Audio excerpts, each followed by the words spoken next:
এবং উনি একজন ট্রাভেলস এজেন্সি ঢাকা থেকে এসেছেন। তার আলোচনা আমরা সুন্দর এবং সুষ্ঠুভাবে বসে থেকে শ্রবণ করব। রাব্বুল আলামিন তাকে সুন্দর আলোচনা করার তৌফিক দান করুন, আমরা বলি আমিন। এবারে আলোচনা নিয়ে এসেছেন আব্দুল্লাহ বিন এরশাদ। আসসালামু আলাইকুম। আসসালামু আলাইকুম ওয়া রাহমাতুল্লাহি ওয়া বারাকাতুহু। লাভটা নাকি সবাই? আসসালামু আলাইকুম ওয়া রাহমাতুল্লাহি ওয়া বারাকাতুহু। ওয়া আলাইকুম আসসালাম। আলহামদুলিল্লাহ ইন্নাল হামদালিল্লাহি নাহমাদুহু ওয়া নাস্তাঈনুহু ওয়া নাস্তাগফিরুহু ওয়া নু'মিনু বিহি ওয়া নাতাওয়াক্কালু আলাইহি ওয়া না'উযু বিল্লাহি মিন শুরুরি আনফুসিনা ওয়া মিন সাইয়্যাতি আ'মালিনা। من يهده الله فلا مضل له ومن يضلله فلا هادي له ونشهد أن لا إله إلا الله وحده لا شريك له وأشهد أن محمدا عبده ورسوله الذي أرسله بالحق بشيرا ونذيرا وداعيا إلى الله بإذنه وسراجا منيرا. أما بعد فقد قال الله تعالى وتبارك في كلامه المجيد بعد أعوذ بالله من الشيطان الرجيم يا أيها الذين آمنوا قوا أنفسكم وأهليكم نارا إلى آخر الآية. وقال النبي الأمين رسول الله صلى الله عليه وسلم لا تزال طائفة من أمتي ظاهرين على الحق لا يضرهم من خذلهم حتى يأتي أمر الله وهم كذلك. قال رسول الله صلى الله عليه وسلم يا معشر الشباب من استطاع منكم. قال رسول الله صلى الله عليه وسلم لا نكاح إلا بولي. قال رسول الله صلى الله عليه وسلم الحياء لا يأتي إلا بخير إلى آخر الحديث. الحمد لله যাবতীয় প্রশংসা যাবতীয় গুণগান একমাত্র কেবলমাত্র আল্লাহ সুবহানাহু ওয়া তাআলার দরবারে, যে আল্লাহ রাব্বুল আলামিনের অশেষ মেহেরবানিতে আমরা চমৎকার একটা আয়োজনে পবিত্র কোরআন ও সহিহ সুন্নাহর আলোকে আলোচনা করার এবং শ্রবণ করার সুযোগ পেয়েছি। যে আল্লাহ রাব্বুল আলামিন আমাদের কবুল করেছেন, সেই মহান রবের নিকট হৃদয়ের গভীর প্রদেশ থেকে অন্তরের অন্তরস্থল থেকে আমরা শুকরিয়া আদায় করে সকলে বলে আলহামদুলিল্লাহ। দুরূদ ও সালাম বর্ষিত হোক আখিরি জামানার মানবতার মুক্তির দূত, মানবতার মুক্তির দিশারি, যার আদর্শকে বাস্তবায়নের জন্যই আজকে আমাদের এই সামান্য ক্ষুদ্র প্রচেষ্টা। নবীর প্রতি দুরূদ বর্ষিত হোক, সকলে বলি সাল্লাল্লাহু আলাইহি ওয়াসাল্লাম। সম্মানিত উপস্থিতি, সংক্ষিপ্ত সময় আলোচনার বিষয় আদর্শ পরিবার গঠনে সুন্নাহ পদ্ধতির বিবাহের গুরুত্ব। সংক্ষিপ্ত সময় আমরা সুন্নাহ পদ্ধতির বিবাহ বনাম প্রচলিত বিবাহের উপরে সংক্ষিপ্ত কিছু আলোচনা করবো ইনশাআল্লাহ। যে যেখানে চলাচল করছেন, হাঁটাহাঁটি করছেন, চলাচল বন্ধ করে সম্মেলন মাঠে এসে বসার জন্য অনুরোধ জানানো হচ্ছে। আল্লাহ রাব্বুল আলামিন আমাদের সৃষ্টি করেছেন আসমান থেকে, আর এই আসমানি মানুষ দুনিয়াতে এসে কিভাবে চলাচল করবে এজন্য আল্লাহ সুবহানাহু ওয়া তাআলা আসমানি গাইডলাইন পাঠিয়েছেন মানব জাতির হেদায়েতের দিকতলকি জান্নাতের পথের পথিক হওয়ার জন্য। আল্লাহ রাব্বুল আলামিন নিজেদের ঈমানদার হওয়ার পাশাপাশি নিজেদের পরিবারদেরকেও দাওয়াত দেওয়ার ব্যাপারে গুরুত্ব দিয়েছেন। আল্লাহ রাব্বুল আলামিন বলছেন ইয়া আইয়ুহাল্লাযীনা আমানু কু আনফুসাকুম ওয়া আহলিকুম নারা। হে ঈমানদারগণ, তোমরা নিজেরা জাহান্নামের আগুন থেকে বাঁচো এবং তোমাদের পরিবারদেরকে জাহান্নামের আগুন থেকে বাঁচাও। কিন্তু দুঃখজনক হলো সত্য যে আজকে আমরা নিজেরা জাহান্নামের আগুন থেকে বাঁচার প্রচেষ্টা চালাই না এবং আমাদের পরিবারদের মাঝেও সেই দাওয়াতটা পৌঁছে দেওয়ার মতো প্রচেষ্টা আমরা করি না। এজন্য আমাকে আপনাকে যদি আমরা সুখময় জান্নাত লাভ করতে চাই, তাহলে নিজেরা যেমন জাহান্নামের আগুন থেকে বাঁচার প্রচেষ্টা চালাতে হবে, সেম একইভাবে পরিবারের সদস্যদেরকে জাহান্নামের আগুন থেকে বাঁচানোর জন্য প্রচেষ্টা করতে হবে। যদি আপনি চান আপনার সন্তান আদর্শিত হোক, তাহলে বিবাহের সময় উত্তম স্ত্রী বাছাই করতে হবে। আর বোন, যদি আপনি চান বিবাহের পরে আপনার সন্তান সৎ এবং আদর্শ সন্তান হিসেবে গড়ে উঠুক, তাহলে আপনাকে অবশ্যই একজন উত্তম স্বামী বাছাই করতে হবে। আর আপনার উত্তম স্বামী বাছাইয়ের জন্য সবচেয়ে উত্তম সহযোগী হলো আপনার বাবা। এজন্য বিবাহকে যদি আপনি গুরুত্ব না দেন, অর্থাৎ বিবাহের সময় সুন্নাহ পদ্ধতি যদি আপনি ফলো না করেন, তাহলে আপনার পরবর্তী প্রজন্ম জাহালতের অতল গহ্বরে নিমজ্জিত হবে। এবং যদি আপনি বিবাহ সুন্নাহ পদ্ধতিতে ঢেলে সাজাতে না পারেন, তাহলে আপনার পরবর্তী পরিবার গঠন করাটা গায়রতের সাথে, ইজ্জতের সাথে হবে না। এই জন্য আমি আলোচনার শুরুতেই আপনাদের কাছে একটা প্রশ্ন করতে চাই। বলেন তো, বিবাহটা কি? কথা বলেন, বিবাহটা কি? কথা বলেন না কেন? বিবাহটা কি? কিছু তো একটা বলবেন। বিবাহটা কি? ইবাদত। বিবাহটা কি? ইবাদত। আচ্ছা, বিবাহ যদি ইবাদত হয়ে থাকে, এই ইবাদতে কি কোনো সুন্নাহ পদ্ধতি নাই? আমার কথা বুঝতে পারতেছেন? বিবাহ যদি ইবাদত হয়ে থাকে, তো এই ইবাদতের সুন্নাহ পদ্ধতি নাই? অবশ্যই সুন্নাহ পদ্ধতি আছে। কিন্তু বিবাহকে মানুষ আজ ইবাদত মনে করে না। বিবাহের 3 দিন আগে থেকে 3 দিন পর পর্যন্ত, 4 দিন আগে থেকে 4 দিন পর পর্যন্ত এলাকার মানুষ ঘুমাতে পারে না। বক্স ভাড়া করে গান বাজনা বাদ্যযন্ত্রের আয়োজন এমন ভাবে করা হয়, মানুষ আজ বিবাহকে ইবাদত মনে করে না। বিবাহকে ইবাদত মনে করে না বিধায় মানুষ আজকে বিবাহের মধ্যে গায়ে হলুদের নামে নোংরামি, গালে ক্ষীরের নামে নোংরামি, গায়ে হলুদের নামে ছেলের বাড়ি থেকে মেয়ের বাড়ি থেকে নোংরামি পড়া, আর মেয়ের বাড়ি থেকে ছেলের বাড়িতে এসে নোংরামি পড়ার মাধ্যমে পুরা বিবাহ নামক ইবাদতটাকে আজকে জাহেলিয়াতে রূপান্তরিত করেছে আমাদের সমাজ। বিবাহকে মানুষ ইবাদত মনে করে না বিধায় বিবাহের দিন সকালে গোসলের নামে রং মাখামাখি, গান বাজনার তালে তালে গোবর মাখামাখি, কাদা মাখামাখির নামে দেবরকে ভাবিরা গোসল করানো, আর মেয়েটাকে খালাতো ভাই, চাচাতো ভাই, খালাতো ভাই, চাচাতো ভাইয়ের মাধ্যমে গোসল করানোর মতো এরকম নোংরা সিস্টেম আমাদের মাঝে চলতেছে। কেন? মানুষ বিবাহকে ইবাদত মনে করে না। তাই আমার কথা বুঝেন নাই? কথা বুঝতে পারছেন? আজকে বিবাহকে মানুষ ইবাদত করে না, মনে করে না বিধায় বিবাহের মধ্যে অশ্লীলতা, বিবাহের মধ্যে বেপরদা, বিবাহের মধ্যে গান বাজনা, বিবাহের মধ্যে যত রকম রং মাখামাখি, গায়ে হলুদের আয়োজন, গাড়ি কেনার আয়োজন, গেট করার আয়োজনের মতো এরকম প্রচুর জাহেলিয়াত আজকে আমাদের সমাজে প্রচলিত বিবাহের মধ্যে আছে। কিন্তু বিবাহ একটা ইবাদত। বিবাহ যদি ইবাদত হয়ে থাকে, তো এই ইবাদতের মধ্যে জাহেলিপানাগুলো আসলে কিভাবে? যেমন বেদাতি পদ্ধতির সালাত বাদ দিয়েছেন, সহিহ পদ্ধতির সালাত জানার পরে আকীদা পরিবর্তন করেছেন, সহিহ আকীদা জানার পরে বেদাতি আকীদা বর্জন করেছেন। সেম একইভাবে আদর্শ পরিবার গঠনের জন্য যদি আপনি সুন্নাহ পদ্ধতি বিবাহকে ফলো না করেন, তাহলে আপনার পুরো পরিবারটা জাহালতে রূপান্তরিত হবে। আপনার পরবর্তী প্রজন্ম যারা আসবে, আপনার সন্তান রাস্তায় ঘুরে বেড়াবে, দেখা যাচ্ছে তার রুচির বিবর্তন এমন ভাবে ঘটবে, সে এমন একটা জামা গায়ে দিবে যে জামাটার মধ্যে 4-5 জায়গায় ছেঁড়া ফাটা। এই ছেঁড়া ফাটা জামাটাকে ওই ছেলের ট্র্যাডিশন মনে করবে, ছেঁড়া ফাটা প্যান্ট পরবে, এই প্যান্টটাকে ট্র্যাডিশন মনে করবে। এই জন্য যদি আপনি আপনার পরিবারকে বাঁচাতে চান, যদি আপনি আপনার সমাজকে আদর্শিত করতে চান, রাসূলুল্লাহ সাল্লাল্লাহু আলাইহি ওয়াসাল্লামের আদর্শিত একটা সমাজ গড়তে চান, তাহলে অবশ্যই অবশ্যই আদর্শ বিবাহকে, সুন্নাহ পদ্ধতির বিবাহকে আপনাকে গুরুত্ব দেওয়াই লাগবে। যদি আপনি গুরুত্ব না দেন, তো বিবাহেতে যখন জাহেলিয়াত থাকবে, তখন অন্যান্য ক্ষেত্রে আপনি ওই সুন্নাহ পদ্ধতি ঢেলে সাজাতে পারবেন না। এই জন্য বিবাহ একটা ইবাদত। রাসূলুল্লাহ সাল্লাল্লাহু আলাইহি ওয়াসাল্লাম বলেছেন, ইয়া মা'শারাশ শাবাব মান ইসতাতা'a মিনকুম, হে যুবক সম্প্রদায়, যাদের বিবাহ করার ক্ষমতা আছে তোমরা বিবাহ করো।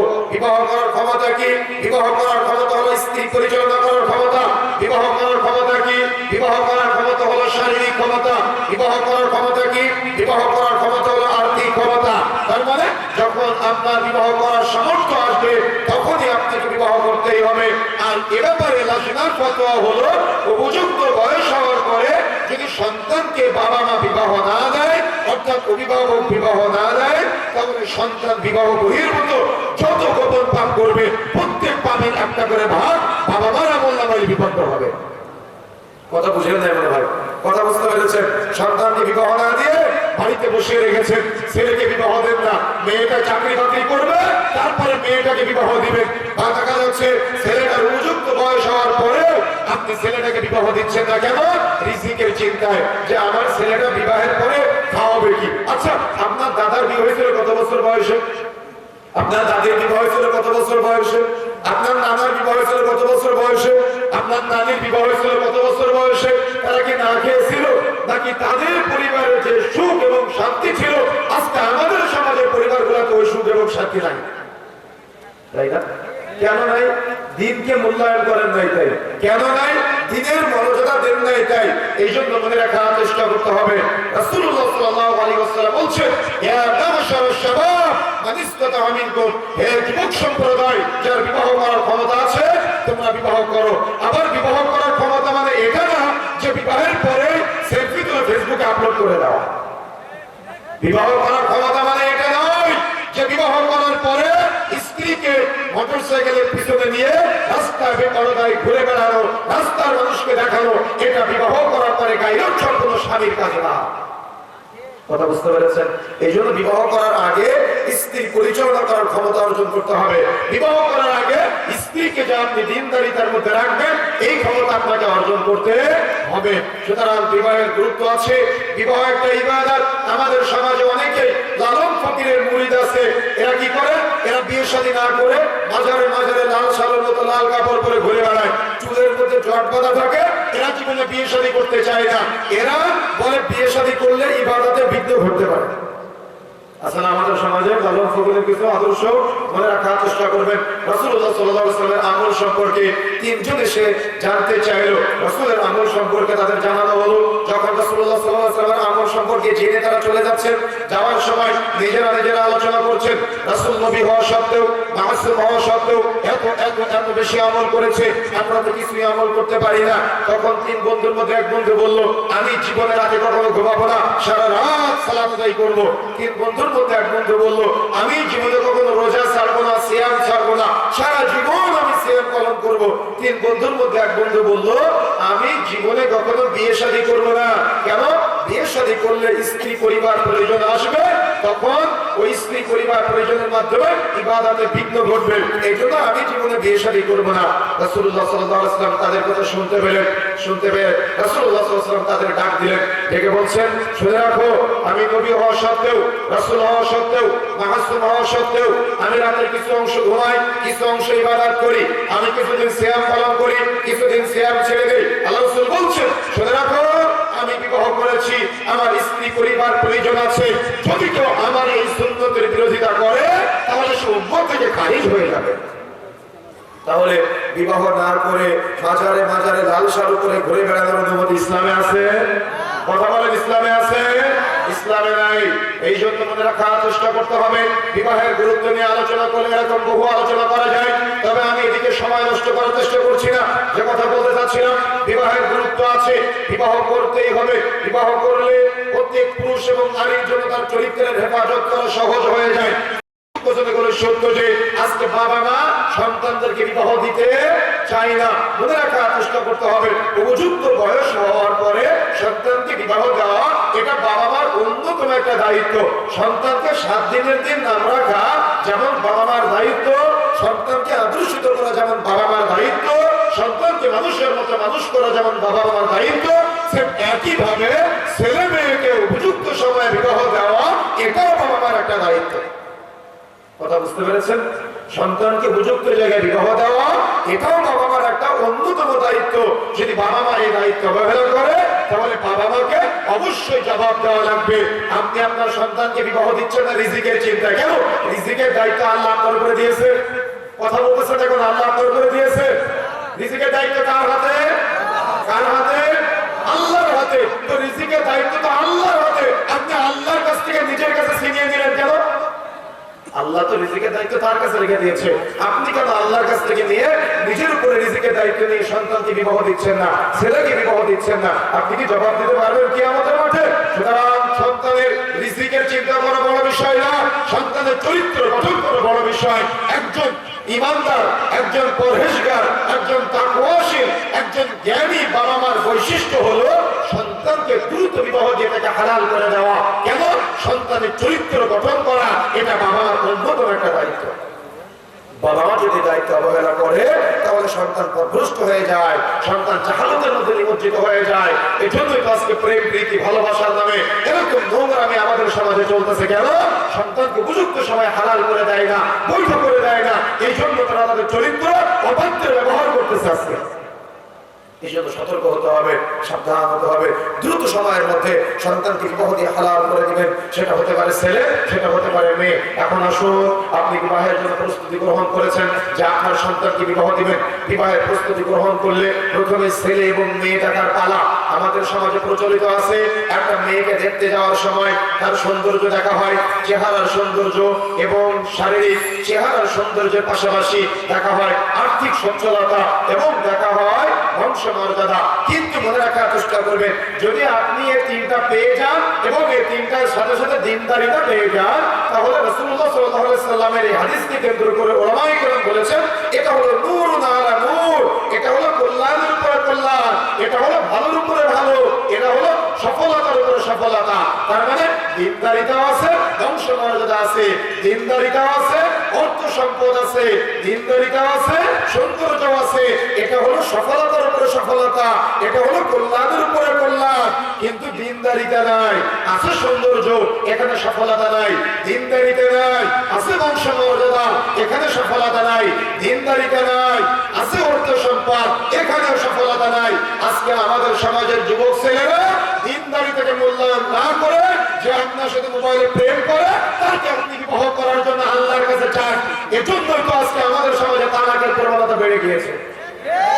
চতুর্দিকে শুধু তালাক আর তালাক, তালাক আর তালাক, যেদিকে যায় সেদিকে তালাক। প্রতিটা পরিবারে অশান্তি, প্রতিটা পরিবারের সুখ নাই, স্বামী স্ত্রীর মধ্যে তৃপ্তি নাই, শান্তি নাই। কেন? আজকে বিবাহের সময় দিনদারিতাকে মূল্যায়ন করে না বিধায় আজকে পরিবারের সুখ নাই, আজকে পরিবারের শান্তি নাই, আজকে পরিবারের তৃপ্তি নাই। এই জন্য বিবাহের সময় আপনি দিনদারিতা দেখবেন প্রথমে। যদি দিনদারিতার পাশাপাশি আপনি অন্যান্য সৌন্দর্য, বংশমর্যাদা, অর্থ সম্পদ পেয়ে যান তাহলে আলহামদুলিল্লাহ। কিন্তু দিনদারিতা নাই, আছে সৌন্দর্য, আপনি বিবাহ সেখানে করবেন না। দিনদারিতা নাই, আছে অর্থ সম্পদ, টাকার মোহে আপনি বিবাহ করবেন না। দিনদারিতা নাই, আছে বংশমর্যাদা, বংশমর্যাদা আপনার পরিবারের সুখ দিতে পারবে না। এই জন্য দিনদারিতাকে মূল্যায়ন করতে হবে। যেখানে দিন আছে সেখানে সফলতা আছে, যেখানে দিন নাই সেখানে সফলতা। এই জন্য অবশ্যই বিবাহের সময়, মেয়ে দেখার সময় দিনদারিতাকে মূল্যায়ন করতে হবে। এখন বোন, আপনি হয়তো ভাবতেছেন একটা ছেলে, সে টুপি মাথায় দিয়ে আছে, মুখে লম্বা দাঁড়িয়ে আছে, গায়ে লম্বা জুব্বা পাঞ্জাবি আছে, সে আপনার সাথে মোবাইলে প্রেমের আলাপন করে। আমি বলে যাচ্ছি, সে যতই পাঞ্জাবি পরুক আর দাঁড়িয়ে রাখুক, তার মধ্যে দিনদারিতা নাই। যদি দিনদারিতা থাকতো সে আপনার সাথে মোবাইলে প্রেমের আলাপন করতে। কথা বুঝেন নাই? গায়ে লাগতেছে আপনাদের? মনে রাখার চেষ্টা করতে হবে যুবক ভাই, যে মেয়েটা হয়তো হাত মোজা পরে, পা মোজা পরে, মুখমণ্ডল ঢেকে, হয়তো বোরকা পরে আপনার সাথে প্রেমের আলাপনে লিখতে হয়। আপনি সাজদায় গিয়ে আল্লাহকে বলতেছেন, আল্লাহ আমাকে তাকেই চাই। আপনি তো আল্লাহর কাছে শুধু তাকেই চাইলেন, আরে তার মধ্যে তো দিনদারিতা নাই। দিনদারি থাকলে সে আপনার সাথে মোবাইল প্রেম করতে পারতো না। কথা কি বুঝতে পেরেছেন? যদি দিনদারিতা থাকতো তাহলে আপনিও তার সাথে কথা বলতে পারতেন না, আর সেও আপনার সাথে মোবাইলে প্রেমের আলাপনে লিপ্ত হতে পারতো না।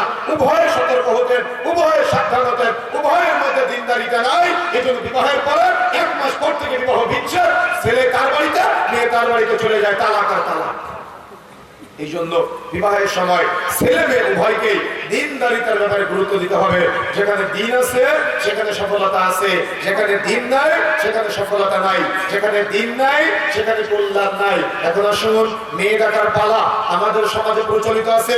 বিশেষ করে আমাদের সাতক্ষীরাতে, আমার দেশের বাড়ি সাতক্ষীরাতে, ওদিকে আমরা দেখেছি যখন মেয়ে দেখতে যাই তখন ছেলের সাথে সাথে, জানি না আপনাদের এলাকায় আছে কিনা, তবে আমাদের ওদিকে আমরা দেখেছি মেয়ে দেখতে যাওয়ার সময় ছেলের সাথে ছেলের দুলা ভাই, মামাতো ভাই, খালাতো ভাই, চাচাতো ভাই, এলাকার মেম্বার, চেয়ারম্যান, ইমাম সাহেব, ছেলের বাবা, মামা, খালু, দুলা ভাই যা আছে সবাই একসাথে যায়। যাওয়ার পরে উঠানের মাঝখানে একটা চেয়ার দেওয়া হয়, ওই চেয়ারে মেয়েটাকে বসানো হয়, আর চতুর্দিকে সবাই গোল করে 14-15টা চেয়ার দেওয়া হয়। একদিক থেকে দুলা ভাই জিজ্ঞাসা করে, মায়ের একটু সূরা ফাতিহা পড়ে শোনাও তো। আবার মামা বলে, চুলটা খুলে দেখাও তো। আবার আরেক দিক থেকে আরেক চাচা বলে, একটু হেঁটে দেখাও তো। আছে কিনা? আপনাদের এলাকা আছে এগুলা? আপনাদের এলাকা আছে এগুলা? আচ্ছা, বিবাহের সময় একটা মেয়েকে বিবাহের প্রস্তাব দিলে তাকে দেখা যায়, শরীয়ত বলেছে তাকে দেখা যায় এবং দেখতে হবে। কে দেখতে পাবে? যে বিবাহের প্রস্তাব দিবে সে দেখতে পাবে। কতটুকু দেখতে পাবে? হাতের কবজি দেখতে পারবে, পায়ের পাতা দেখতে পারবে, মুখমণ্ডল দেখতে পারবে। তার মানে যে বিবাহের প্রস্তাব দিবে সে দেখতে পারবে। কতটুকু দেখতে পারবে? হাতের কবজি, পায়ের পাতা আর মুখমণ্ডল। তাহলে যে মেয়েটাকে বিবাহের প্রস্তাব দেওয়া হবে না, যে মেয়েটা পর্দা করবে, তার কতটুকু দেখা যাবে? কথা বুঝেন না মনে হয়? কথা বুঝতে পেরেছেন? মুহাব্বতপুরের মানুষ, আহলে হাদিস সমাজ আমি জানি, কিন্তু আপনার সমাজ যখন রাস্তা দিয়ে আমরা ঘুরি তখন দেখা যায় মেয়েটা বেপরদা যায়, ওই মাফলারের মতো করে উড়না করে ঘুরে বেড়ায়, আর আপনি নিজেকে আহলে হাদিস বলে দাবি করেন। কথা বুঝেন না? আমার কথা বুঝতে পেরেছেন? সুতরাং মাইকের আওয়াজ যতদূর পর্যন্ত যাচ্ছে, দায়িত্বহীন ভাষায় বলে যেতে চাই, মনে রাখার চেষ্টা করবেন। বিবাহের সময় ছেলে যখন মেয়ে দেখতে যাবে তখন ছেলের সাথে সাথে দুলা ভাই, মামাতো ভাই, খালাতো ভাই, চাচাতো ভাই তো বহু দূরের কথা, ছেলের বাপ পর্যন্ত মেয়ে দেখতে যেতে পারবে না। কেন? ওই ছেলে যেমন মেয়েকে বিবাহের প্রস্তাব দিতে পারে, ছেলে দুলা ভাইয়ের মেয়েকে বিবাহের প্রস্তাব দিতে পারে, ছেলে যেমন মেয়েকে বিবাহের প্রস্তাব দিতে পারে, ছেলের খালাতো ভাইয়ের মেয়েকে বিবাহের প্রস্তাব দিতে পারে, ছেলে যেমন মেয়েকে বিবাহের প্রস্তাব দিতে পারে, ছেলের বাপের মেয়েকে বিবাহের প্রস্তাব দিতে পারে। তাহলে একটা মেয়েকে কয়জন মেয়ে বিবাহের প্রস্তাব দিবেন আপনারা? সমাজে চলতেছে জাহেলিয়াত, সমাজে চলতেছে পাপাচার, সমাজে চলতেছে নোংরামি। এই জন্য শুধুমাত্র যে বিবাহের প্রস্তাব দিবে সে মেয়ে দেখতে যাবে, তার সাথে তার বন্ধু যেতে পারে, খালাতো ভাই, মামাতো ভাই যেতে পারে, তার বাবা যেতে পারে, কিন্তু মেয়ে দেখতে পারবে না। মেয়ে শুধুমাত্র একা ছেলে দেখবে। যদি ছেলে পছন্দ করে তাহলে অন্যান্য মহিলা সদস্য যারা আছে তারা মেয়ে দেখবে। কথা বুঝেন নাই? কথা বুঝতে পেরেছেন? এখন আপনি ছেলের বাবা, আপনি আফসোস করে বলতেছেন যে আপনি কেমন বক্তব্য দিয়ে গেলেন যে আমি ছেলের বাপ, আমি কি আমার বৌমাকে পছন্দ করবো না? না, আপনার বৌমা বিবাহের আগে তাকে দেখা আপনার জায়েজ না। বিবাহ যখন আপনার ছেলে করবে তারপরে আপনি আপনার বৌমার মাহরাম হবেন। আমার কথা বুঝেন না মনে হয়? কথা বুঝতে পেরেছেন? এখানে আবেগ দিয়ে চলবে না, বিবেক দিয়ে চিন্তা করতে হবে। শরীয়ত, এটা ইসলামী শরীয়ত, এখানে আপনার ব্যক্তিগত বুঝ চলবে না। আর এই বিবাহের সময় এক শ্রেণীর মামার আমদানি হয়, এক শ্রেণীর দুলাভাইয়ের আমদানি হয়। এই চরিত্রহীন দুলাভাই এরা কি বলে জানে? এরা বলে শালকের মেয়ে দেখতে যাওয়ার সময় আমার শ্বশুর আমাকে দাওয়াত দেয়নি, আমি বিয়েতে যাবো না। কি বলে কিনা? এরা হলো 3 নম্বর শ্রেণীর চরিত্রহীন নোংরা দুলাভাই। কেন নোংরা বললাম এটা আলোচনা শেষে বলে যাবো। আপনি রাগ করলে আমার কিছু করার নাই। দাওয়াত দিলে কথা আপনাকে শুনতে হবে। ভুল কেন করবেন? পাপ কেন করবেন? সুতরাং যে কথা বলতে চাই, মেয়ে দেখতে যাওয়ার সময় সমাজে প্রচলিত এই যে দলবল নিয়ে যাওয়ার প্রথা, এটা চলবে না। ছেলে একা মেয়ে দেখতে যাবে, যদি ছেলে মেয়েটাকে পছন্দ করে তাহলে অন্যান্য মহিলা সদস্য যারা আছে, অর্থাৎ মা, খালা, ফুফু, একেবারে নিকটের বোন, মামি, একেবারে নিকটের মহিলা সদস্য যারা আছে তারা মেয়ে দেখতে যাবে। আবার এলাকা থেকে মহিলা ভাড়া করে নিয়ে যান না মেয়ে দেখার জন্য। কি আছে না? ভাড়া করে নিয়ে যায় ভুল ধরার জন্য। আরে বিয়ের আগে যদি আপনি ভুল ধরেন তো বিয়ের পরে আপনি কি করবেন? আমার কথা বুঝতে পেরেছেন? বিয়ের আগে যদি ভুল ধরার চিন্তা থাকে তো বিয়ের পরে আপনি কি করবেন? এই জন্য যদি ছেলে পছন্দ করে তাহলে মহিলা সদস্য যারা আছে তারা মেয়ে দেখতে যেতে পারে, সমস্যা নেই। এখন আসুন, তাহলে ছেলে একা মেয়ে দেখতে যাবে এবং মেয়ের দিনদারিতা রাসূলুল্লাহ সাল্লাল্লাহু আলাইহি ওয়াসাল্লাম বলছেন যদি কেউ চায় তাহলে সে গোপনেও যাচাই বাছাই করতে পারে। তার মানে মেয়ে কতটুকু দিনদার এটা আপনি গোপনে যাচাই বাছাই করে নেবেন। তা না হলে ওই মেয়ে যদি আপনার বাড়িতে আসে তাহলে আপনার পরিবার শেষ। আপনার যতগুলো সন্তান হবে আপনার সন্তানগুলা দিনদার হবে না, পরহেজগার হবে না, তাকওয়াশীল হবে না। এই জন্য বিবাহ করার আগে আপনাকে এমন দিনদার মেয়ে বা দিনদার স্ত্রী বাছাই করতে হবে। আর একজন দিনদার মেয়ে কখনো 14-15 জনের সামনে তার চেহারা দেখাবে না। কথা বুঝতে পেরেছেন? তবে এখানে একটা মাসআলা বের করা যায়, সেটা হলো একটা নারীর পর্দার ব্যাপারে, অর্থাৎ প্রত্যেক নারীর পর্দার মাসআলাটা আপনি এখান থেকে নিতে পারেন। রাসূলুল্লাহ সাল্লাল্লাহু আলাইহি ওয়াসাল্লাম বলেছেন সালাসুন ক্বাদ হারামাল্লাহু আলাইহিমুল জান্নাহ, 3 শ্রেণীর ব্যক্তি তারা কখনো জান্নাতে যাবে না। তার মধ্যে 3 নম্বরটা হচ্ছে দাইয়ুস। দাইয়ুসকে আল্লাযী ইকুরু ফি আহলিল খাবাস, যে তার পরিবারে পর্দা চালু রাখে না তার উপরে জান্নাত হারাম। তার মানে ওই যে আপনার মেয়েটা বেপরদা রাস্তাঘাটে ঘুরে বেড়ায়, ছেলে বন্ধুর সামনে যায়, রাস্তাঘাটে চলে যায়, রাসূলুল্লাহ সাল্লাল্লাহু আলাইহি ওয়াসাল্লাম বলছেন আপনি অভিভাবক হিসেবে আপনার জান্নাত হারাম। কথা কি বুঝতে পেরেছেন?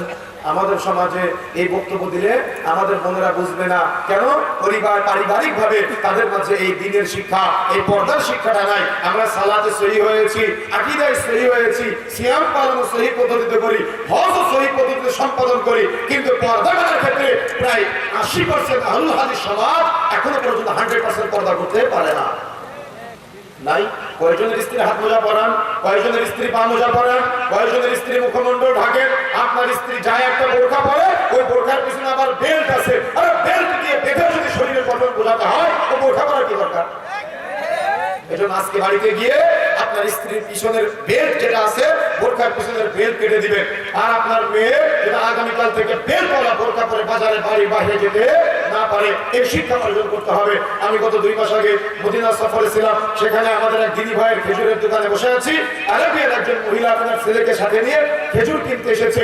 তো তিনি খেজুর কিনতে এসে ওনার ছেলেকে দিয়ে বলতেছে, এই খেজুরের দাম কত, ওই খেজুরের দাম কত, ছেলেকে দিয়ে বলাচ্ছে। উনি কথা বলে না দোকানদারের সাথে, একটা খেজুর পছন্দ করে দোকানদারকে বলতেছে যে এই খেজুরটা আমাকে এতটুকু দেন। তো দোকানদারকে ছেলেকে দিয়ে বলানোর পরে খেজুর মেপে দিল, টাকাটাও ছেলেকে দিয়ে দেওয়া হলো। তো আমি আমাদের দিনী ভাই দোকানদারকে জিজ্ঞাসা করলাম, ভাই উনি আপনার সাথে কথা বললো না কেন? আপনি বাহিরে থেকে এসেছেন, এই জন্য কি অহংকার করে কথা বললো না তারা স্থানীয় বলে? তিনি বলতেছে না আব্দুল্লাহ ভাই, মূলত তার কণ্ঠের পর্দা যাতে করে খেলাফ না হয় এই জন্য ওই বোন আমার সাথে কথা বলে না। কিন্তু আপনার মেয়ে কি করে, আপনার স্ত্রী কি করে? আপনি পাশে দাঁড়িয়ে আছেন মার্কেটে, আর আপনার মেয়েটা দোকানদারের সাথে ভাইয়া ভাইয়া করে দরদাম করে আছে। লজ্জা কোথায় রাখবেন আপনি? স্মরণ কোথায় রাখবেন আপনি? বক্তব্য কার সামনে দিব? সুতরাং সতর্ক হতে হবে, সাবধান হতে হবে। পরিবার পরিবর্তনের জন্য আপনি একজন উত্তম বাবা হিসেবে আপনি নিজেকে প্রমাণ দিতে পারেন, কিন্তু আপনি বাবা মা হিসেবে যদি সন্তানের সামনে অপরাধ করে, তাহলে আপনার সন্তান কিন্তু কখনো আপনাকে মূল্যায়ন করবে না। এই জন্য প্রিয় বন্ধুরা আমার, বিবাহের সময় আপনাকে অবশ্যই দিনদারিতার বিষয়ে দৃষ্টি দিতে হবে, ভ্রুক্ষেপ করতে হবে। যদি আপনি দিনদারিতার ব্যাপারে মূল্যায়ন না করেন, তাহলে আপনি দুনিয়াতেও ঠকে যাবেন, আখিরাতেও ঠকে যাবেন। এই জন্য একজন দিনদার মেয়ে কখনো সে এরকম 14-15 জনের সামনে তার চেহারা উন্মুক্ত করে দিবে না, 14-15 জনের সামনে তার মাথার চুল খুলে দেখাবে না, যদি তার মধ্যে দিন থাকে। এই জন্য প্রিয় বন্ধুরা আমার, বিবাহের সময় ছেলে একা মেয়ে দেখতে যাবে, ছেলের সাথে তার পরিবারের অন্য সদস্যরা যেতে পারে, তবে তারা মেয়ে দেখতে পারবে না। কেন? তার মাহারাম না, সেজন্য। তবে মেয়েটার হাতের কবজি, পায়ের পাতা আর মুখমণ্ডল শুধুমাত্র যে বিবাহের প্রস্তাব দিবে সে দেখতে পাবে। এখন রাস্তায় যে মেয়েরা বেপরদায় হাত খোলা রেখে, পা খোলা রেখে, মুখ খোলা রেখে ঘুরে বেড়ায়, একে রাস্তার যত যুবক দেখবে সবাই বিবাহের প্রস্তাব দিতে পারে। যত যুবকের বন্ধু দেখবে তারাও তাকে বিবাহের প্রস্তাব দিতে পারে। যত যুবকের বাবা দেখবে তারাও ওই মেয়েকে বিবাহের প্রস্তাব দিতে পারে। কথা কি বুঝতে পেরেছেন?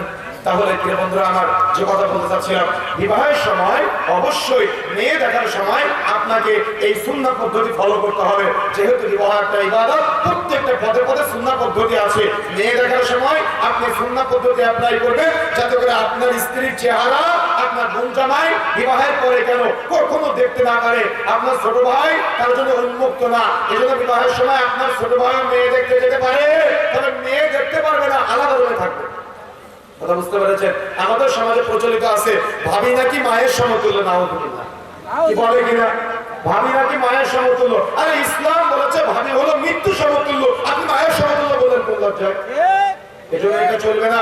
সুতরাং যে কথা বলতে চাই, মনে রাখার চেষ্টা করতে হবে আমাদের এই সমাজ পরিবর্তনের জন্য, আদর্শিত সমাজ গঠনের জন্য বিবাহের সময় এই সুন্নাহ পদ্ধতি ফলো করতে হবে। তাহলে যেমন মেয়ে দেখার সময় দিনদারি থেকে ফলো করবেন, সেম একইভাবে ছেলে দেখার ক্ষেত্রে মেয়ের বাবা যারা আছেন ইসলামী শরীয়তের মৌলিক পরিভাষায় 3টা পয়েন্ট আপনি দেখতে পারেন। তার মধ্যে ছেলে 1 নম্বর দেখতে হবে দিনদারিতা, ছেলে কতটুকু দিনদার, কতটুকু পরহেজগার, কতটুকু তাকওয়াশীল। 2 নম্বরে দেখতে হবে ছেলে হালাল উপার্জন করে কিনা। কেন?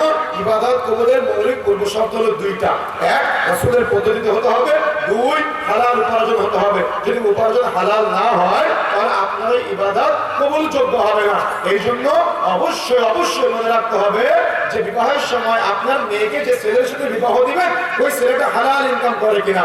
ও 50,000 টাকা ইনকাম করুক আর লাখ টাকা ইনকাম করুক, এটা দেখার বিষয় না, মূলত ও হালাল ইনকাম করে কিনা এটা দেখতে হবে। কথা বুঝতে পেরেছেন? 3 নম্বরে দেখতে হবে আপনার মেয়েটাকে যে ছেলের বাড়িতে পাঠাবেন, ওই ছেলের বাড়িতে পর্দার সিস্টেম আছে কিনা। কথা বুঝেন না মনে হয়?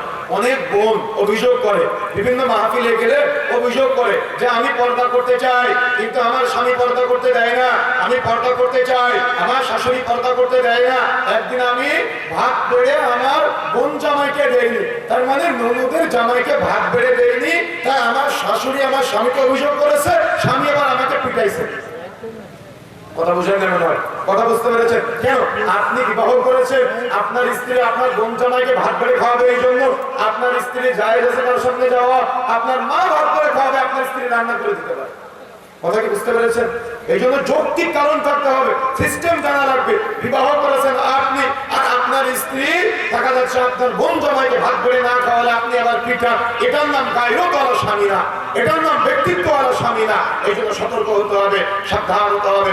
যে কথা বলতে যাচ্ছিলাম প্রিয় বন্ধুরা আমার, তাহলে অবশ্যই ছেলে দেখার ক্ষেত্রে 3টা নীতিমালা ফলো করতে হবে। ছেলে দিনদার কিনা, ছেলে হালাল উপার্জন করে কিনা, এবং যে ছেলের বাড়িতে আপনি আপনার মেয়েকে পাঠাবেন ওই ছেলের বাড়িতে 100% পর্দার সিস্টেম আছে কিনা, নাকি পুকুরে গিয়ে গোসল করতে হবে।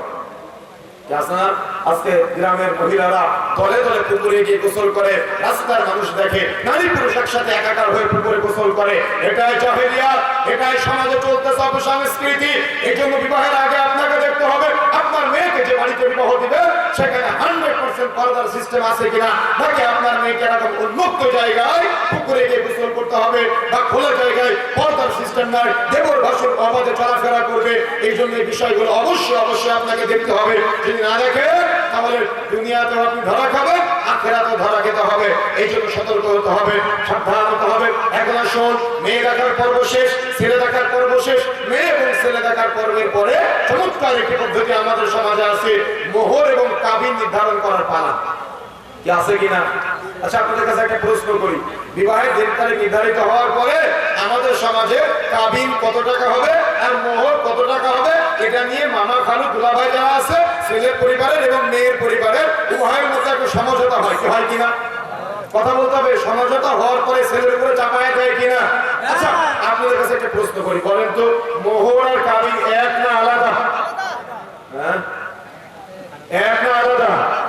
হ্যাঁ, তো যারা আলাদা বলেছেন, মোহর যদি বৈধ হয়, মোহর যদি সুন্নাহ হয়, কাবিনটা কি? আমার কথা বুঝেন না মনে হয়? আমার কথা বুঝতে পেরেছেন? আবার বলেন, বুঝে শুনে বলেন একটু, মোহর আর কাবিন এক না আলাদা? কি কথা উল্টাই দিলেন যে এতক্ষণ বলছেন আলাদা। মোহর আর কাবিন আপনার মনে দ্বিধা আছে যে এটা এক না আলাদা, তাই না? মূলত মনে রাখার চেষ্টা করবেন, ইসলাম বলেছে তোমরা মোহরকে সহজ করে, বিবাহকে সহজ করে দাও। কিন্তু আমাদের সমাজের মানুষ এটা ভাবে যে আমার মেয়েটা যদি তালাক হয়ে যায় তো তালাকের পরে আমার মেয়েটা খাবে কি, এই জন্য 10,000 টাকা মোহর আর 5 লাখ টাকা কাবিন। আমি ভুল কিছু বলেছি? কি সিস্টেম এটা কিনা? তার মানে ছেলের উপরে এটা চাপানো হয়। আর কিছু কিছু মূর্খ কাজী সাহেব আছে, এরা কি বলে জানেন? এরা বলে এই যুগে 10,000 টাকা মোহর চলে নাকি, কমপক্ষে 5 লাখ টাকা কাবিন করতে হবে। আর আমাদের সমাজে মোহরের ফাতেমি নামে আরেকটা অপপ্রচার আছে। মোহরের ফাতেমি আপনার জন্য প্রযোজ্য কে করেছে? আমার কথা বুঝেন না মনে হয়? মোহরের ফাতেমি আপনার জন্য প্রযোজ্য কে করেছে? কোথায় পেয়েছেন আপনি যে এটা আপনার জন্য প্রযোজ্য? এই জন্য এটা চলবে না। সমাজে প্রচলিত আছে 1 লাখ 1 টাকা, 50,000 1 টাকা, 20,000 1 টাকা, 1 কোটি 1 টাকা। এই 1 টাকা কোথায় পেয়েছেন? আমার কথা বুঝতে পারতেছেন? এই 1 টাকা কোথায় পেয়েছেন আপনি? এই জন্য মোহর সহজ করে বিবাহকে সহজ করতে হবে। সমাজে প্রচলিত কাজী সাহেবরা যে মোহর ধাপে ধাপে বাড়ায়, অর্থাৎ কাবিন ধাপে ধাপে বাড়ায়। কারণ কি জানেন? যত কাবিনের অঙ্ক বাড়াতে পারবে কাজী সাহেবের পার্সেন্টেজ তত বাড়বে। আমার কথা বুঝতে পেরেছেন? কথা বুঝেন না মনে হয়? যত কাবিনের অঙ্ক বাড়বে তত কাজী সাহেবের পার্সেন্টেজ বাড়বে। কাজী সাহেবরা কি জবাব দিবেন আল্লাহর কাছে? জবাব নিয়ে যায়, আজকে আপনি কাবিনকে কঠিন করে দিয়েছেন, অর্থাৎ মোহরকে কঠিন করে দিয়েছেন। কাবিনটা একটা দেশীয় পদ্ধতি, সরকারের নিয়ম। বিবাহ করেছেন, এটা লিখিত আছে, কোনো সমস্যা নাই। 1 লাখ টাকা মোহর, 90,000 টাকা নগদ, 10,000 টাকা বাকি। এই বাকি 10,000 টাকা কাবিন নামায় লিখে রেখেছেন, এটা জায়েজ আছে, সমস্যা নেই। কিন্তু বিয়ে টিকানোর জন্য আপনি 5 লাখ টাকা কাবিন করে রাখবেন, এটার অনুমতি আপনাকে কে দিয়েছে? এটা হারাম, এটা চলবে না। কথা বুঝেন না মনে হয়? কথা বুঝতে পেরেছেন? আমার কথা কি বুঝতে পেরেছেন? কথা কঠিন মনে হচ্ছে আপনাদের কাছে? মোহর আর কাবিন যদি আপনি এক মনে করেন কোনো সমস্যা নাই, যেটাই মোহর সেটাই কাবিন। 50,000 টাকা নগদ, 50,000 টাকা বাকি। এই 50,000 টাকা আপনি কাবিন নামায় লিখে রেখেছেন, কোনো সমস্যা সমস্যা নাই, কিন্তু বিয়ে টিকানোর জন্য যদি আপনি বলেন এ যুগে 50,000 টাকা চলে নাকি, এই কথা বলে যদি আপনি 5 লাখ টাকা চাওয়ান, এটা হারাম হয়ে যাবে। কোথায় পেয়েছেন? কোন শরীয়ত অনুমতি দিয়েছে আপনাকে? আমার কথা বুঝতে পেরেছেন? জায়েজ কতটুকু বলেন তো? একটা নির্দিষ্ট অঙ্ক আছে, কিছু বাকি কিছু নগদ, এই বাকিটা কাবিন নামায় লিখে রাখবেন, সমস্যা নাই। কিন্তু মোহর আলাদা মনে করা, কাবিন আলাদা মনে করা, কাবিনকে বিয়ে টিকানোর মাধ্যম মনে করা, এটা নিতান্ত জাহেলিয়া, এটা নিতান্তই চলবে না, এটা নিতান্তই অন্যায়। সুতরাং বন্ধুরা আমার, সমাজে প্রচলিত মোহর এবং কাবিন নির্ধারিত করতে পারে না আমাদের সমাজ। মোহরকে সহজ করে, বিবাহকে সহজ করে দেবেন। মোহর নির্ধারণ করার সময় নিজেকে মানা প্রমাণ করার চেষ্টা করবেন না, নিজেকে খালি প্রমাণ করার চেষ্টা করবেন না। আপনার প্রেস্টিজ দিয়ে তার মোহর নির্ধারিত হবে না, তার ইনকামের উপর তার মোহর নির্ধারিত হবে। ছেলে ইনকাম করে মাসে 10,000 টাকা, আপনি 5 লাখ টাকা তার উপরে মোহর চাপায় দিলেন, এটা কি পেয়েছেন আপনি? আমার কথা বুঝেন না মনে হয়? কথা বুঝতে পেরেছেন? তাহলে মোহর নির্ধারণ করার সুন্নাহ পদ্ধতি কেমন, সহিহ পদ্ধতি কেমন? ছেলে আর মেয়ের বাবা, তার মানে মেয়ের ওলি, ছেলে আর মেয়ের ওলি দুজনে কথোপকথন করবে। ভালো করে মনে রাখবেন, ছেলে আর মেয়ের ওলি দুজনে কথোপকথন করবে। ছেলেকে মেয়ের ওলি জিজ্ঞাসা করবে, আমার মেয়েকে তো তোমার সাথে বিবাহ দিচ্ছি, তো মোহর কত নির্ধারণ করা যায়, তুমি কত মোহর দিতে পারবা তোমার হালাল ইনকাম থেকে? সহজ না? কত সুন্দর সিস্টেম না? কিন্তু মানা সাজে, এক্ষেত্রে মুরব্বী সাজে, খালু সাজে, তার মানে দুলাভাই সাজে, সেজে ছেলের উপরে এটা চাপায় দিয়ে আজীবন তার কোনো খোঁজ পাওয়া যায় না। কিন্তু এত চমৎকার একটা পদ্ধতি, ছেলে আর মেয়ের ওলি দুজনের মধ্যে কথা হবে, আমার মেয়েকে তো তোমার সাথে বিবাহ দিচ্ছি, বা আমার বোনকে তো তোমার সাথে বিবাহ দিচ্ছি, তুমি কত টাকা মোহর দিতে পারবা?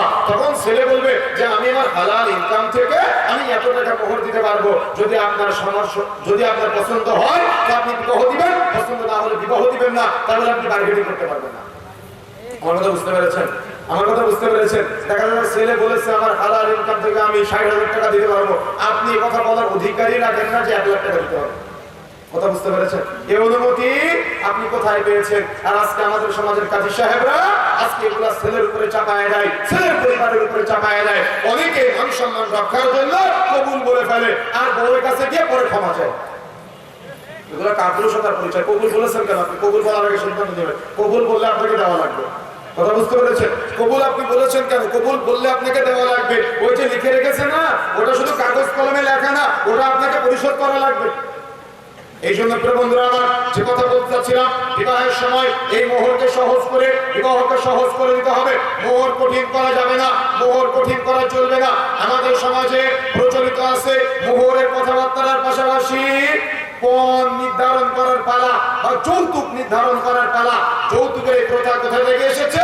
ওই যে হিন্দুদের বিবাহের পরে তারা তো মেয়েরা বিবাহের পরে কোনো কিছু পায় না, এই জন্য বিয়ের দিন যা কিছু আছে সব একসাথে দিয়ে দেয়। কথা বুঝেন না? যা কিছু আছে সব একসাথে দিয়ে দেয়। এই জন্য তারা কি করে? এই জন্য তারা ওই বিবাহের সময় যেহেতু একসাথে দিয়ে দেয়, এই সংস্কৃতিটা, এই পদ্ধতিটা আজকে আমাদের সমাজে ঢুকে গিয়েছে। যখন বিবাহ শাদী হয় তখন ছেলের বাবা বেলজ্জার মতো, তার মানে বেলজ্জতির মতো, তার মানে শরম ছাড়া হয়ে বিয়ে সাহেবকে বলে, বিয়ে সাহেব তাহলে তো বিয়ের দিন তারিখ নির্ধারিত হলো, মোহরটাও নির্ধারিত হলো, তো আমার ছেলেকে কি কি দিবেন? কি বলে কিনা? কথা বলতে হবে, বলে কিনা যে আমার ছেলের ঘরটা কি দিয়ে সাজিয়ে দিবেন?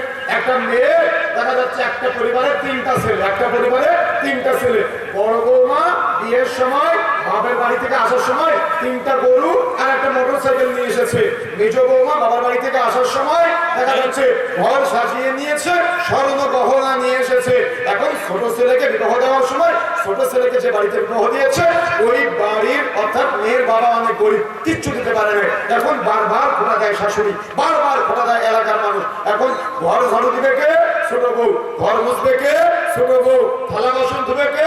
ছোট বউ। রান্না বান্না করবে কে? ছোট বউ। কেন? ছোট বউর বাবা যে গরিব। আমার কথা বুঝেন না মনে হয়? এটা মানবিক কথা বলতেছি আমি। আমার কথা আপনি বুঝতে পারলেন না কেন? আপনার মধ্যে বিবেকটুকু নাই, আপনার মধ্যে চিন্তাটুকু নাই। আপনি পুরুষ হিসেবে জন্ম দিয়ে নিয়েছেন, কিন্তু আপনি কা পুরুষ, আপনার মধ্যে বিবেকটুকু আপনি জাগ্রত করতে পারেন নাই। হয়তো মেয়েটার বাবা গরিব, এই জন্য আপনি দিন কি দিন আর পাশের বাড়ির ভাবি ও বিয়ের পরের দিন মেয়েটাকে জিজ্ঞাসা করে যে তুমি তো বিবাহ করেছো, তাহলে স্বর্ণ কি কি দিয়েছে তোমার বাবা? লজ্জা শরম আছে আপনার? হায়া শরম আছে? এই 15-20 বছর যাবত মেয়েটাকে বড় করে তুললো, কত কঠিন যত্ন, আদর, যত্ন, মায়া, ভালোবাসা দিয়ে আপনার জন্য তৈরি করে পাঠালো, আর আপনি এই বিবাহের সময় বাবার বাড়ি থেকে ওই দেখা যাচ্ছে মোটরসাইকেল, খাট সাজিয়ে নেওয়া, ঘর সাজিয়ে নেওয়া এবং ব্যক্তিকে সাজিয়ে নেওয়ার প্রথা কোথায় পেয়েছেন? এটা ইসলামে নাই, এটা হারাম, এটা চলবে না, এটা নিষিদ্ধ। এই জন্য বন্ধুরা আমার, আজকে আমাদের সমাজে যৌতুকের নামে যে জাহেলিয়াত আছে, যৌতুকের নামে আমাদের সমাজে যে জাহালত প্রচলিত আছে, এটা থেকে আমাদের বের হয়ে আসতে হবে। যদি আপনি বের হয়ে আসতে না পারেন তাহলে অবশ্যই কিয়ামতের মাঠে জবাব দেওয়া লাগবে। যারা যৌতুকের জন্য স্ত্রীকে চাপ প্রয়োগ করেছেন, শ্বশুর শাশুড়িকে চাপ প্রয়োগ করে দেখা যাচ্ছে যৌতুকের টাকায় অনেক কিছু করে ফেলেছেন, আগামীকাল সকাল হতে হতে সব কিছু ফেরত দেওয়ার চেষ্টা করবেন। তা না হলে কিয়ামতের মাঠে অবশ্যই ফেরত দেওয়া লাগবে। কেন? এটা হারাম। আপনি জুলুম করে নিয়েছেন আপনার স্ত্রীর উপরে। যদি আপনার স্ত্রী যৌতুকের টাকা বাবার বাড়ি থেকে না নিয়ে আসে তো আপনি আপনার স্ত্রীকে পিটান। কি আছে কিনা সমাজে এগুলা? সুতরাং এই যে জাহালত আমাদের সমাজে আছে, এই জাহালত থেকে বের হয়ে আসতে হবে, এই রঙ্গমি থেকে বের হয়ে আসতে হবে, এই অবস্থান স্ত্রী থেকে আমাদের বের হয়ে আসতে হবে। যদি আমরা বের হয়ে আসতে না পারি তাহলে পরিবারগুলো আদর্শিত হবে না।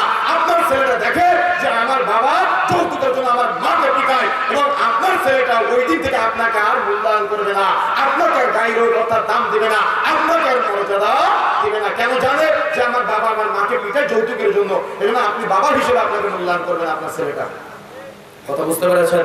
এই জন্য সতর্ক হতে হবে, সাবধান হতে হবে, ব্যক্তিত্বওয়ালা গাইরতওয়ালা বাবা মা হতে হবে। আর গাইরতওয়ালা বাবা মার জন্য অবশ্যই বিবাহের সময় এই দিনদারিতাকে মূল্যায়ন করতে হবে। সুতরাং বন্ধুরা আমার, বিবাহের সময় যেমন মোহরকে সহজ করতে হবে, কাবিনের নামে বিয়ে ঠিকানা প্রচলিত যে জাহিলিয়াত আছে আমাদের সমাজে, এটা থেকে যেমন বের হয়ে আসতে হবে, সে একই পদ্ধতিতে আজকে আমাদের সমাজে যৌতুকের নামে যে জাহালত আছে, এই যৌতুকের নোংরামি থেকে বের হয়ে এসে বিবাহকে সহজ করতে হবে, যাতে করে যৌতুকের মতো অপসংস্কৃতি, যৌতুকের মতো এই গুনাহের কাজ আমাদের সমাজে কোনো পরিবারে না থাকে।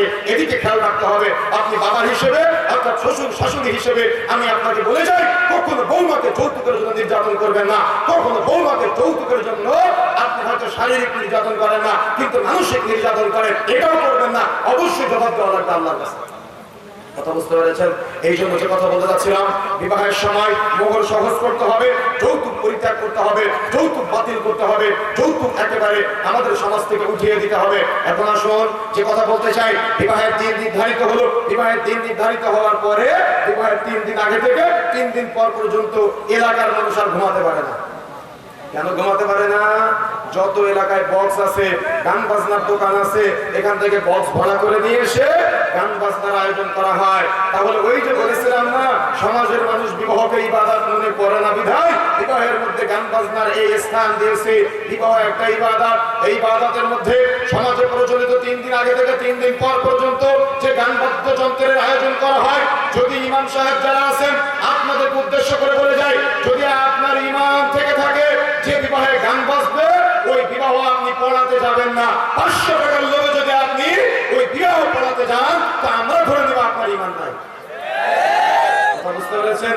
মসজিদের সভাপতি দায়িত্ব নিয়েছেন মানে সমাজের দায়িত্ব আপনার। যে বিবাহে গান বাজনা বাজবে, ওই বিবাহে মসজিদের মতো এত গুরুত্বপূর্ণ জায়গায় সভাপতি হিসেবে, এলাকার নেতা হিসেবে আপনি সেখানে ধর্মীয় নেতা হিসেবে উপস্থিত হবেন না, বয়কট করবেন। যদি বয়কট করতে পারে তাহলে মনে করবে আপনার মধ্যে ঈমান আছে।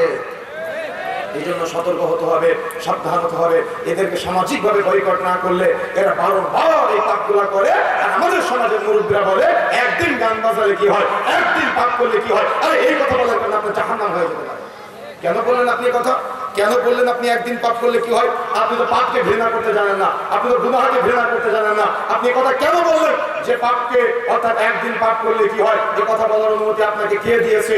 আপনি এই কথা বলে গুনাহের কাজকে চলমান করে রাখলেন, এটা চলবে না। সুতরাং বিবাহের সময় সমাজে প্রচলিত 3 দিন আগে থেকে 3 দিন পর পর্যন্ত যারা নিজেকে ইমানদার দাবি করেন, যে বিবাহে গান বাজনা বাজবে, ওই বিবাহে নিজেকে উপস্থিত হওয়া থেকে বিরত রাখবেন। যত আপনার দাওয়াত দিক না কেন, আপনি উপস্থিত হবেন না। তাহলে এটা একটা জিহাদ। সুতরাং সতর্ক হতে হবে, সাবধান হতে হবে। বিবাহের 3 দিন আগে থেকে 3 দিন পর পর্যন্ত সমাজে প্রচলিত বক্স ভাড়া করে গান বাজনা বাদ্যযন্ত্রের আয়োজন করা হয়, এবং যে প্রথা চালু আছে, সিস্টেম চালু আছে, এটা বর্জন করতে হবে। যদি আপনি বর্জন করতে পারেন তাহলে অবশ্যই আপনি প্রকৃত মুত্তাকির মতো আপনি আপনার বিবাহকে সামনের দিকে এগিয়ে নিয়ে যেতে পারবেন। এখন আসুন, বিবাহের দিন নির্ধারিত হওয়ার একদিন আগে ছেলের বাড়ি থেকে একদল মেয়ে চলে যায়। কোথায় যায়? ছেলের বাড়ি থেকে একদল ছেলে চলে যায় মেয়ের বাড়িতে। ছেলের দুলা ভাই, মামাতো ভাই, খালাতো ভাই, চাচতো ভাই, তারা গিয়ে কি করে? তারা গিয়ে গায়ে হলুদ লাগায় দেয়। আর মেয়ের বাড়ি থেকে মেয়ের খালাতো বোন, চাচাতো বোন, মেয়ের বান্ধবীরা আসে, এসে ছেলেটাকে গায়ে হলুদ লাগায় দেয়। কি আছে কিনা? কথা বলতে হবে, আছে কিনা? তো আছে তো আল্লাহ ঠিক বলা কেন নিজেকে? কথা বুঝেন না মনে হয় সমাজে আছে না এগুলা?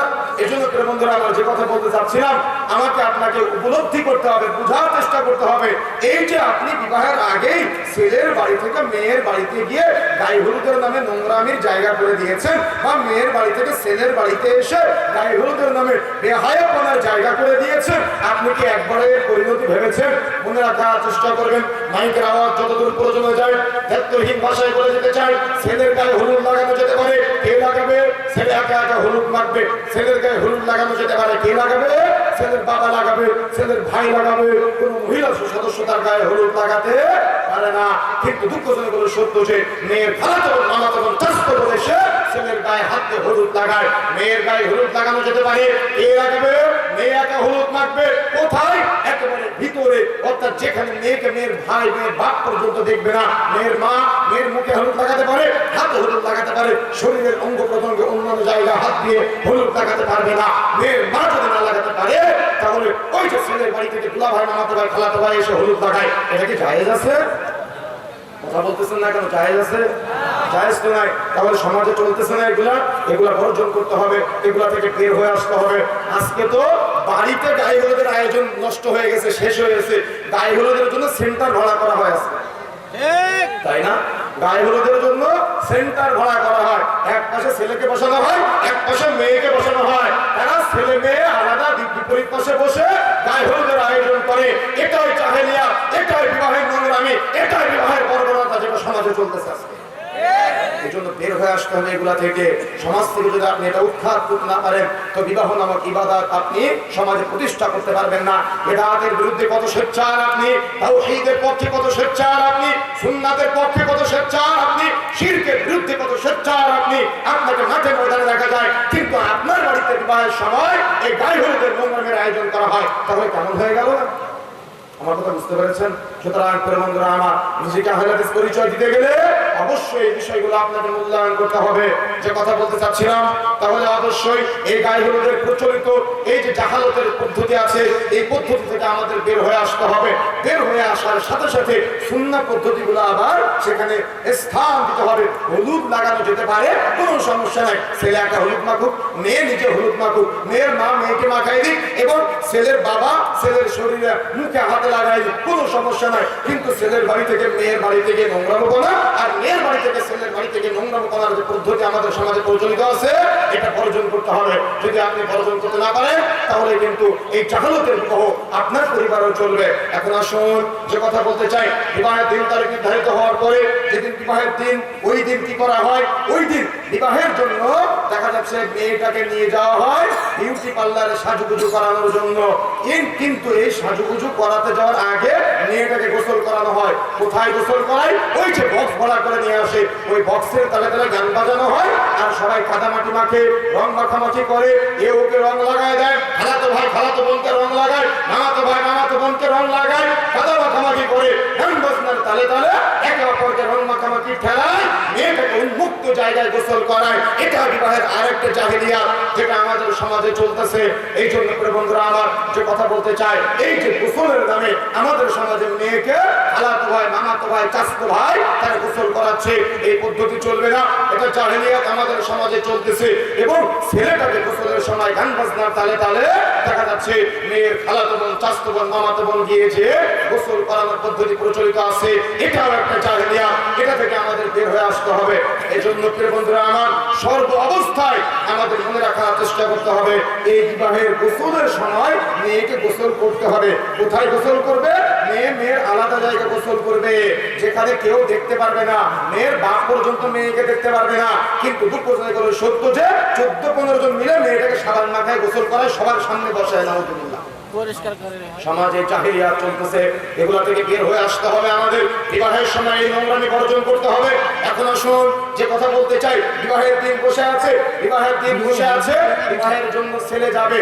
এখন আমাদের সমাজে প্রচলিত আছে ছেলে পক্ষ 20-15 জন না, এই 200-300 মানুষ নিয়ে বরযাত্রী চলে যায়। কি আছে কিনা? কথা বলতে হবে। 200-300 মানুষ নিয়ে বরযাত্রী চলে যায়। আজকে বলে যাচ্ছে, মনে রাখার চেষ্টা করবেন, বিবাহের সময় খাওয়াতে হবে। খাওয়াতে পারেন আপনি, কিন্তু কবে খাওয়াবেন? যেদিন আপনার বাড়িতে অলিমা, সেই দিন আপনি খাওয়ান, কোনো সমস্যা নেই। গোটা এলাকার মানুষকে দাওয়াত করে খাওয়ান, কোনো সমস্যা নেই। কিন্তু 200 মানুষের ভার আপনি মেয়ের বাবার উপরে চাপালেন কেন? মেয়ের বাবা যদি স্বেচ্ছায় কোনো খরচ করে সেটা আলহামদুলিল্লাহ, কিন্তু এত মানুষের চাপ আপনি মেয়ের বাবার উপরে দিলেন কেন? বিবাহে তো মেয়ের বাবার কোনো খরচ নেই। কাজী সাহেবের বিলটা আপনাকে দিতে হবে বিবাহের সময়। এটা হলো বিবাহের ক্ষমতা। এই ক্ষমতা অর্জন করে তারপরে বিবাহ করবেন। কিন্তু আপনি কি করলেন? বিবাহের সময় আপনি ওই সুন্দর করে এই 200-300 মানুষের একটা ভার আপনি মেয়ের বাবার উপরে চাপায় দিলেন। যদি মেয়ের বাবা স্বেচ্ছায় দাওয়াত করে সমস্যা নাই, কিন্তু আপনি চাপায় দিলেন। জমি বন্ধক রেখে দাওয়াত দিয়ে খাওয়াচ্ছে, দেখা যাচ্ছে ওই ধার দেনা করে ব্যাংক থেকে লোন দিয়ে মোটরসাইকেল কিনে দিচ্ছে বা খাবার দাবারের আয়োজন করতেছে। আপনার তো বিবেক থাকা দরকার, আপনার তো চিন্তা থাকা দরকার, আপনার তো গাইরত থাকা দরকার। সুতরাং ব্যক্তিত্ব অর্জন করবেন। যে বিবাহে যত খরচ কম, সেই বিবাহে তত বারাকা। এই জন্য প্রিয় বন্ধুরা আমার, যে কথা বলতে চাচ্ছিলাম, তাহলে আপনি খাওয়াতে পারেন, কোনো সমস্যা নাই। কবে খাওয়াবেন? যেদিন আপনার বাড়িতে অলিমা, সেই দিন আপনি খাওয়ান। গোটা এলাকার মানুষকে দাওয়াত করে খাওয়ান, কোনো সমস্যা নেই। ইসলামী শরীয়তে আপনি খাওয়াতে পারেন, বৈধতা আছে। এখন আসুন, বিবাহের সময় যখন বরযাত্রী যায়, সমাজে প্রচলিত আছে যে ছেলে যেমন সাথে যায়, ছেলের সাথে সাথে একদল হুড়পড়ি, তার মানে বেপরদায় মহিলারা সাজুগুজু করে বরযাত্রী যায়। মহিলারা ছেলের সাথে যেতে পারে, কোনো বাধা নেই, তবে যেতে পারে, কিন্তু যাবে পর্দার সহিত। এরকম গান বাজাতে বাজাতে বেপরদার সাথে যাবে, এটার নাম জাহিলিয়া, এটার নাম বিবাহ নামক ইবাদত হতেই পারে না। এই জন্য সমাজে প্রচলিত বরযাত্রী যাওয়ার সময় একেবারে বিউটি পার্লার থেকে ননদেরা, বিউটি পার্লার থেকে বোনেরা সাজুগুজু করে এসে রাস্তার মানুষকে চেহারা দেখাতে চলে যায়। এটা বিবাহের অন্যতম একটা জাহিলিয়া, এটা চলবে না। এখন আসুন, বিবাহের দিন চলে এসেছে। বিবাহের দিন যেদিন হয়ে যায়, এই দিন ছেলে পক্ষ যখন মেয়েকে বিবাহ করতে আসে, মেয়েকে বিবাহ করতে আসার পরে সুন্দর করে বিবাহের প্রসেসিং এর জন্য সবাই বসে। ছেলেরা মেয়েরা একসাথে বসতে দেওয়া হয়। ছেলে মেয়ে একসাথে মুখোমুখি বসে খাওয়া দাওয়ার আয়োজন করে। বিবাহের দিন এবং অলিমার দিন খাওয়া দাওয়ার আয়োজন করবেন, কোনো বাধা নেই, অনুমোদন আছে। তবে স্বামী স্ত্রী দুইজন আসবে, স্বামী চলে যাবে এক প্যান্ডেলে, মেয়ে চলে যাবে, স্ত্রী চলে যাবে আর এক প্যান্ডেলে। তার মানে ছেলে মেয়ে একসাথে বসে খাওয়া দাওয়ার যে পদ্ধতি প্রচলিত বিবাহে আছে, এটা বর্জন করতে হবে। কথা বুঝতে পেরেছেন? এটা হলো সুন্নাহ পদ্ধতির বিবাহের একটা অন্যতম নীতিমালা। আপনি খাওয়া দাওয়ার আয়োজন করতে পারেন, কোনো সমস্যা নাই। তবে অবশ্যই যেখানে খাবারের ব্যবস্থা করবেন, মাঝখান থেকে পার্টিশন দিয়ে দিবেন। ছেলেরা এক সাইডে খাওয়া দাওয়া করবে, স্বামী আর স্ত্রী এসেছে, স্বামী চলে যাবে এক প্যান্ডেলে, স্ত্রী চলে যাবে আর এক প্যান্ডেলে। অর্থাৎ ছেলে মেয়েকে দেখার কোনো সুযোগ নাই, পুরাটাই আলাদা। বিবাহের দিন, বিবাহের আগে যদি মেয়ে দেখার সময় ছেলের বাবা মেয়ে দেখতে না পারে, তো বিবাহের দিন যারা বরযাত্রী ছেলে বন্ধুরা যায়, এরা কি বউকে বিউটি পার্লার থেকে সাজুগুজু করানো বউকে দেখতে পারে? কথা বুঝেন না মনে হয়? কথা বুঝতে পেরেছেন? আজকে তো আমরা এটা বুঝেই নাই যে আমাদের স্ত্রীর সৌন্দর্য কার জন্য। তো এটা বুঝবেন কিভাবে বলেন তো? আপনার স্ত্রীর সৌন্দর্য কার জন্য? 50 মার্ক হয়েছে। হ্যাঁ, রিক্সা চালকের জন্য, ট্রাক চালকের জন্য, দোকানদারের জন্য, কার জন্য? স্বামীর জন্য, শুধুমাত্র স্বামীর জন্য। কার জন্য? কি যুক্ত করতে হবে? একটা সাথে যুক্ত করতে হবে, বলেন তো সেটা কি? শুধুমাত্র স্বামীর জন্য, পৃথিবীর আর কারোর জন্য, শুধুমাত্র স্বামীর জন্য। এই জন্য ওই বিবাহের দিন থেকে আপনাকে গায়রতওয়ালা, ব্যক্তিত্বওয়ালা হতে হবে, গায়রত সম্পূর্ণ হতে হবে, ব্যক্তিত্ব সম্পূর্ণ হতে হবে, যেন বিবাহের পরেও আপনার স্ত্রীকে কেউ দেখতে না পারে, বিবাহের দিনেও আপনার স্ত্রীকেও দেখতে না পারে। কেন জানেন? ওলামায়ে কেরাম বলেছেন, ইমানদার নারী হলো কস্তুরী অপেক্ষা সৌরভময়, ইমানদার নারী হলো পূর্ণিমার চাঁদ অপেক্ষা স্নিগ্ধময়। আল্লাহ রাসূল বলছেন, আর দুনিয়া কুল্লুহা মাতা, গোটা পৃথিবীটা হলো সম্পদ। ওয়াখায়রু মাতা'আদ দুনিয়া, তার মধ্যে শ্রেষ্ঠ সম্পদ হলো আল মারআতু আস-সালিহা, সতী এবং সাধু স্ত্রী। কথা বুঝতে পারেন না? কথা বুঝতে পেরেছেন? তার মানে গোটা পৃথিবীটা সম্পদ, টাকা পয়সার সম্পদ, জমি জায়গার সম্পদ, গাড়ি বাড়ির সম্পদ, এই সব সম্পদের শ্রেষ্ঠ সম্পদ হলো আপনার সতী এবং সাধু স্ত্রী। আর যদি আপনি আপনার স্ত্রীকে সতী এবং সাধু হিসেবে দেখতে চান, তো বিবাহের সময় থেকে গায়রতকে মেইনটেইন করতে হবে। যদি আপনি ব্যক্তিত্ব মেইনটেইন করতে না পারেন, তাহলে কিন্তু অবশ্যই আপনি ধরা খাবেন। তার মানে আপনি বিবাহ করবেন বা আপনার বাড়িতে আপনার স্ত্রী আসবে, কিন্তু সে গায়রতওয়ালা হবে না, ব্যক্তিত্বওয়ালা হবে না। সে আপনার বন্ধুর সাথে ঘোষ গল্প করবে, সে আপনার ছোট ভাইয়ের সাথে ঘোষ গল্প করবে, সে আপনার বোন জামাইয়ের সাথে ঘোষ গল্প করবে। এই জন্য ব্যক্তিত্বওয়ালা হতে হবে, ব্যক্তিত্ববান হতে হবে।